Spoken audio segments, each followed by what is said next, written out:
What's going on, everybody? Gonna bring you an update on my 55. As you can see, I got fish and I have plants in here now.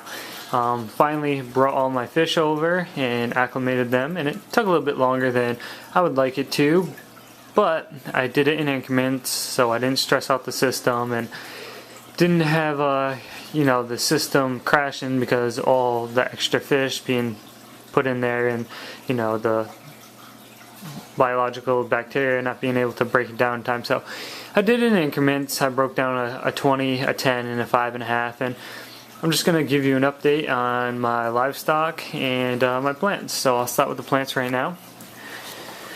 Over here we got all Cryptolatia. That's all Cryptolatia, that's all Cryptolatia, that's Cryptolatia, and that one does look different back there, and that's because it was in a higher light tank.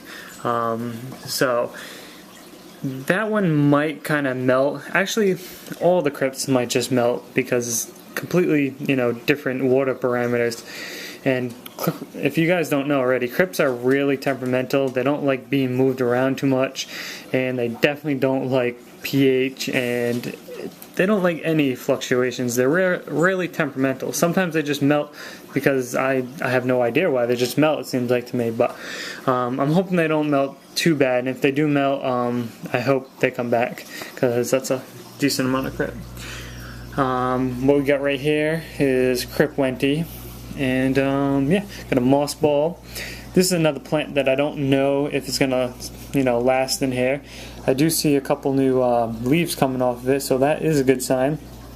But this is Pygmy Chainsword, and this was in a higher light tank, and they usually do like higher light, but we'll see how it does in here. If it dies off, I'll have something to fill it, get some more plants or something, because the tank is looking pretty bare in here, with plants at least.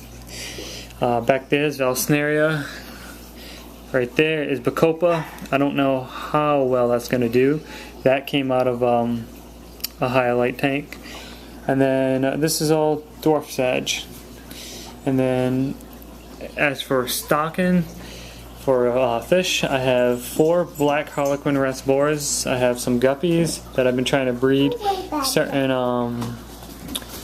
strains. I want them to have that coloring, and let me see if I can find the pattern that I want. Oh, see that guy back there? You probably can't see it. I want his pattern. It's kind of like a snakeskin pattern. It's really cool looking. And so far I've been pretty good with getting either one when there's fry. There's the big female. Then I have a breeding pair of L144 plecos, which are the blue-eyed albinos. I have red cherry shrimp. I have some random snails. I think that's a tiger shrimp. It has black in it. I might be wrong on that one. What else? I have that dwarf lily that's not doing so well. Maybe it will come back, maybe it won't. I have 3 corridors of Virgini. They come from Peru. I have a betta fish in here, crown tail. He's blue with a red tail. And I have 2 clown plecos, but the clown plecos gotta go because they've been fighting with my L144s, and there's one of them underneath there, and the 144s have been kicking the shit out of them, so I don't want them hurt anymore, or I don't want my L144s to get hurt rather, because the clown pleco is like a $6 fish, and then I paid $20 a piece for the breeding pair of the L144s. But yeah, that's what's going on in here.